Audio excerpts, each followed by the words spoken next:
President of the Republic of Azerbaijan.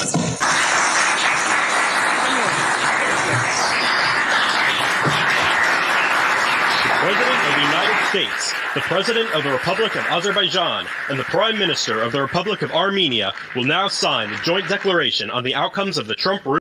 नाज़रीन, अमेरिकी सदर ट्रंप को आर्मीनिया और आज़रबाईजान ने नोबेल इनाम के लिए नामजद कर दिया है। दरअसल आज़रबाईजान और आर्मीनिया के दरमियान पिछले 35 साल से एक तनाज़ा चल रहा था, जिसको सदर ट्रंप ने अपनी खसूसी कोशिश से दोनों को इनवाइट किया, मलाया और दोनों के दरमियान मादा करा दिया, जिस पर दोनों ने एग्रीमेंट कर लिया है और अपने 35 साला तनाज़े को ख़त्म करने का ऐलान किया है।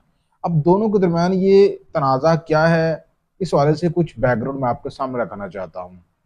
देखें, दोनों ममालिक यानी कि आज़रबाईजान और आर्मीनिया ये मशरकी यूरोप और एशिया के दरमियान पहाड़ी इलाकों में वाक़या है। ये दोनों रियासतें तारीखी तौर पर सोवियत यूनियन का हिस्सा रही हैं और 1991 में जब सोवियत यूनियन यानी कि जो मौजूदा रूस है वो जब कोलैप्स किया तो उसके नतीजे में आर्मीनिया और आज़रबाईजान दोनों अलग-अलग रियासतों के तौर पर दुनिया के नक्शे पर नमूदार हुए। आर्मीनिया की जो कुल आबादी है ये 30 लाख के अराउंड बाउंड है और अक्सरियत जो है वो क्रिश्चियंस की है।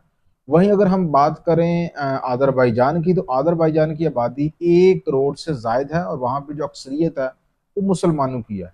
आज़रबाईजान जो है उसको पाकिस्तान और तुर्की की सपोर्ट रही है तारीखी तौर पर, जबकि जो आर्मीनिया है उसको तारीखी तौर पर रूस की सपोर्ट रही है। आज तो रूस की आज़रबाईजान के साथ भी ताल्लुकात बेहतर हैं, लेकिन जंग के मामले में जो है रूस ने हमेशा आर्मीनिया की सपोर्ट की है। तो दोनों के दरमियान जो मामला था नाज़रीन कराम, वो था एक ज़मीन का टुकड़ा जिसका नाम था नागोर्नो काराबाग।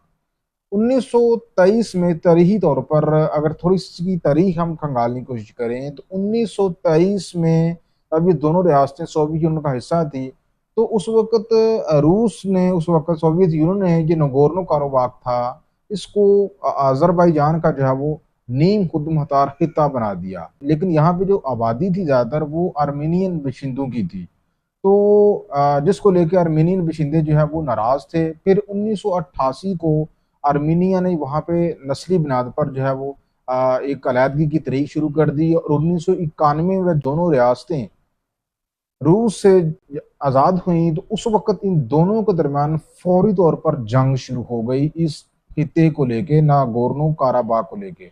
ऐसे पाकिस्तान और हिंदुस्तान के दरमियान 1947 को एक पहली जंग शुरू हुई कश्मीर को लेके। दोनों जो है वो कश्मीर के ऊपर दावा करते रहे। इसी तरह से नागोर्नो काराबाग के ऊपर जो है वो दोनों दावा करते रहे। जैसे ही इन्होंने आज़ादी हासिल की रूस से, सोवियत यूनियन से, तो ये लड़ना शुरू हो गए इस खित्ते की मलकियत को लेके। तो ये 6 साल जंग चली। इस जंग के दौरान बहुत बड़ी तादाद में दोनों तरफ जो हलाकत हुई। कम पेश 33,000 के करीब जो लोग थे वो इस जंग में हलाक हुए और लाखों बेघर हुए। और बाद में जंगबंदी जब वो हो गई और फिर दोनों के दरमियान अक्सर इस खित्ते को लेकर काफ़ी ज़्यादा झड़पें होती रहीं। फिर 2020 में दोनों के दरमियान एक दफ़ा फिर से इस खित्ते को लेकर बड़ी जंग हुई और इस जंग में आज़रबाईजान, उसको तुर्की और पाकिस्तान की हिमायत हासिल थी, तो उसने काफ़ी ज़्यादा खित्ता जो है वो वापस छुड़ा लिया नागोर्नो काराबाग का, जो कि आर्मीनिया के कब्जे में था। जो 1991 में जंग शुरू हुई थी, तो उस जंग में आर्मीनिया ने काफ़ी ज़्यादा खित्ता जो है वो कब्जे में ले लिया हुआ था। तो फिर जब 2020 में दोनों के दरमियान एक और जंग हुई तो उसमें आज़रबाईजान को काफ़ी कामयाबी मिली और उसने काफ़ी ज़्यादा खित्ता जो है नागोर्नो काराबाग आर्मीनिया से जो है वो छुड़वा लिया। तो उसके बाद से ये तनाज़ा जो है वो दोनों के दरमियान मौजूद है और दोनों के दरमियान अक्सर व बेशतर झड़पें होती रहती हैं। तो अब ट्रंप ने एक बार फिर जो है इस सारे मामले के अंदर एंट्री देने की कोशिश की। दोनों के साथ मुलाकात की और अपनी गवाही में एक अमन मादा करवाया और उनको कहा कि आप जंग करने की बजाय आप लोग एक दूसरे के साथ ट्रेड करें ताकि आपके पास, दोनों के पास पैसा आए और आपकी लड़ाई ख़त्म हो। तो अब दोनों ने जहां एक तरफ मादा किया है, भाई दूसरी तरफ दोनों ने अमेरिकी सदर को नोबेल प्राइज़ के लिए जो है वो नामजद किया है अपनी तरफ से।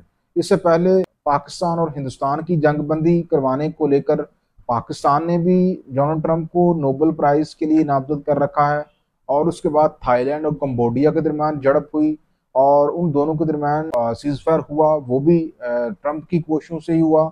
और अब आज़रबाईजान और आर्मीनिया के दरमियान जो मामला चल रहा था, 35 साल पुराना तनाज़ा, उसको हल करने की तरफ जो एग्रीमेंट हुआ है, उसके पीछे भी ट्रंप है। और इसके अलावा ईरान और इसराइल के दरमियान जो जंग रुकी, तो उसको रुकवाने में भी ट्रंप का किरदार रहा है। और अब ट्रंप ने ये ऐलान किया है कि वो अगले जुम्मे 15 अगस्त को रूस के जो सदर हैं व्लादिमीर पुतिन, उनके साथ मुलाकात करने जा रहे हैं अलास्का में।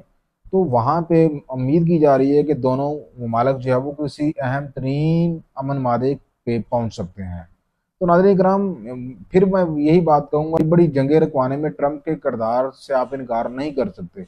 और इसी बुनियाद पर जो है ट्रंप को नोबेल प्राइज़ के लिए नामजद किया जा रहा है इन ममालिक की जानब से जिनकी जंगें होती होती ट्रंप ने बंद करवा दी है। नाज़रीन कराम, आप इस बारे में क्या कहेंगे? लाजमी कमेंट सेशन में बताएं कि क्या ट्रंप वाकई जो है वो नोबेल प्राइज़ के हकदार हैं।